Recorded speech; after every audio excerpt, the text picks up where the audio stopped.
Well, hi again, hockey fans. Welcome into episode number 17 of CCHA Now.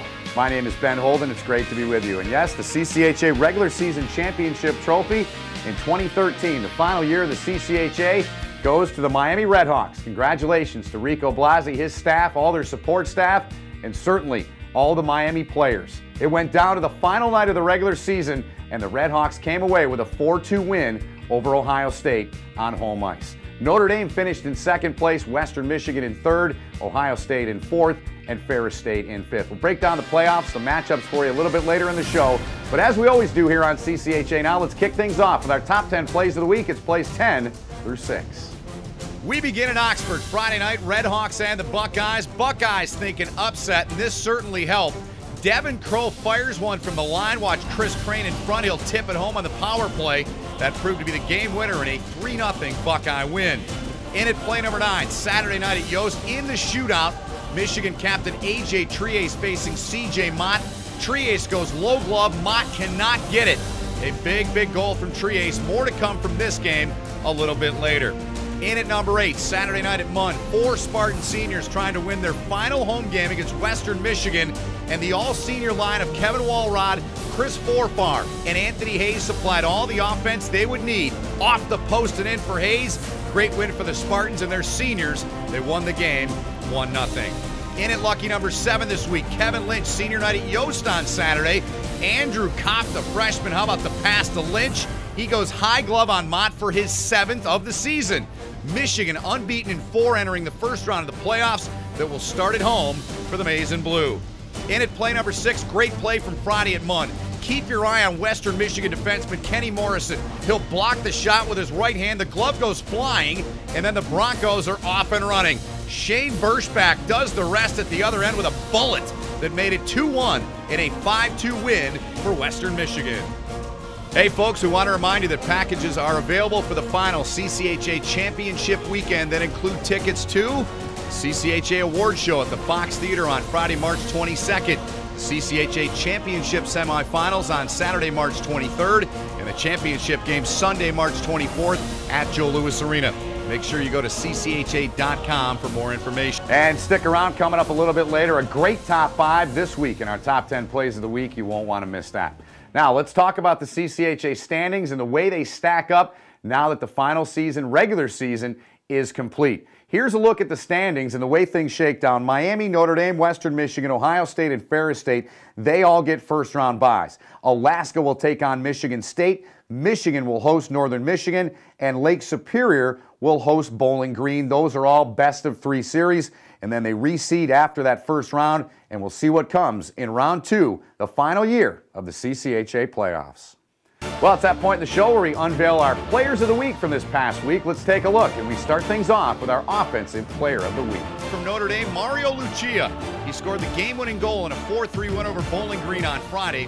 He then came back with a goal and an assist in a 4-1 win on Saturday to help the Irish complete the sweep of Bowling Green. Our Gladiator defenseman of the week, Craig Dalrymple from Ohio State, the freshman. He had an assist in a 3-0 win at Miami on Friday. He had a goal and an assist in a 4-2 loss to the Redhawks on Saturday. He also blocked 6 shots, had 6 shots on goal, and finished a +2 in the series. Our Warrior goaltender of the week from Perth, Ontario, Jared Careau from Northern Michigan. He stopped 50 shots and was named the Peroni Cup's 2nd star in a 3-1 win over Lake Superior on Friday. He stopped 32 of 34 shots in a 3-0 loss to the Lakers on Saturday. And our Gong Show Rookie of the Week from Michigan, Steve Racine. He stopped 22 shots in a 4-1 win over Ferris State on Friday, then came back on Saturday on Michigan Senior Night and made 24 saves. He also stopped all 3 shootout attempts and was named the Peroni Cup first star in a 1-1 tie and a shootout win against Ferris State on Saturday. And it's time to take a look at this week's USCHO Top 20 poll. The top 2 teams remain the same, Quinnipiac and Minnesota. They're followed by the Redhawks in at number 3 once again this week. Down 1 at number 9 this week, the Western Michigan Broncos. And the Fighting Irish of Notre Dame, they stay the same as they were last week in at number 11. And 2 other CCHA teams receiving votes, the Nanooks of Alaska and the Buckeyes of Ohio State. And up on the CCHA schedule this coming weekend on Friday night, first round of the playoffs, Michigan State up in Alaska. That one a 7:05 Alaska start time. Bowling Green's at Lake State at 7:35. Northern Michigan, they're at Michigan at 7:35. On Saturday, Alaska hosting Michigan State again, 7:05 local start time. Bowling Green and Lake State at 7:05. Northern Michigan at Yost against Michigan at 7:35. And then on Sunday, if necessary, the same times we had for the games on Saturday.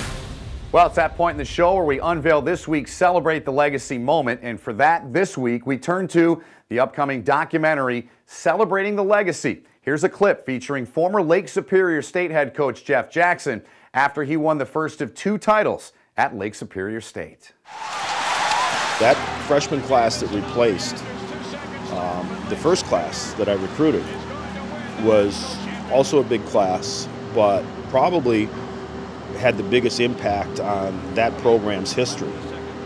You know, guys like Clayton Beddoes and, you know, I think of some of the forwards that were part of that class, and guys like Kurt Miller, Rob Valasevic, and then on the back end you had guys like Darren Weatherall, Steve Barnes. Those guys won 3 or 4 league championships, they won 3 or 4 playoff championships, they won the national title twice and should have won it, could have won it a 3rd time in 1993. The little town of Sault Ste. Marie, Michigan, for the 2nd time in 4 years, can count itself the college hockey capital of the United States.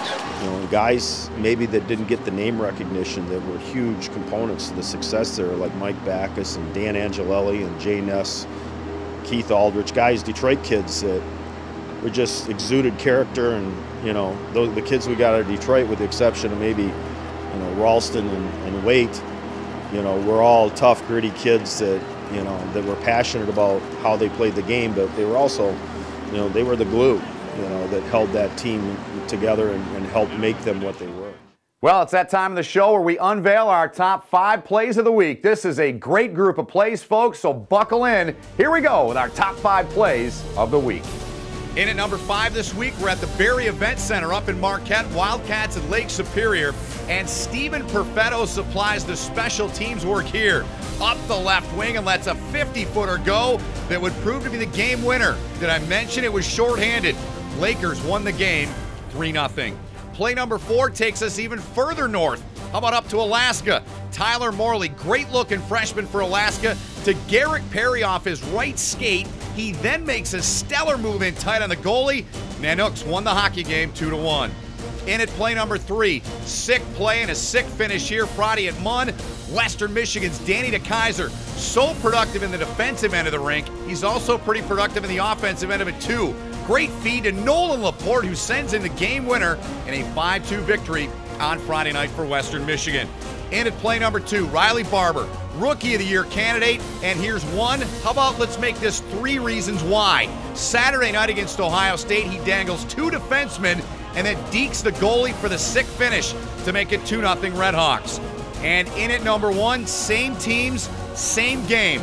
Now a 2-2 game in the 3rd. Brady Jelly, who's been great all year for the Buckeyes, he gambles here, and Blake Coleman of Miami comes up the big winner. Gets the puck and fires in the game winner. The goal also clinched the CCHA regular season championship for Miami. That was clutch, and it's our number 1 play of the week. Speaking of history, we do have it confirmed. You can tweet, go on Facebook, tell your friends and parents that eventually your name too will be in the Hockey Hall of Fame, because this trophy is headed to the Hockey Hall of Fame once it's returned from Miami next summer. So, Steve, congratulations. This is a hard trophy to win. Now, there is precedent that you win this trophy, you can also win the national championship and the Mason Cup. It's been done before. So, congratulations, Miami Redhawks.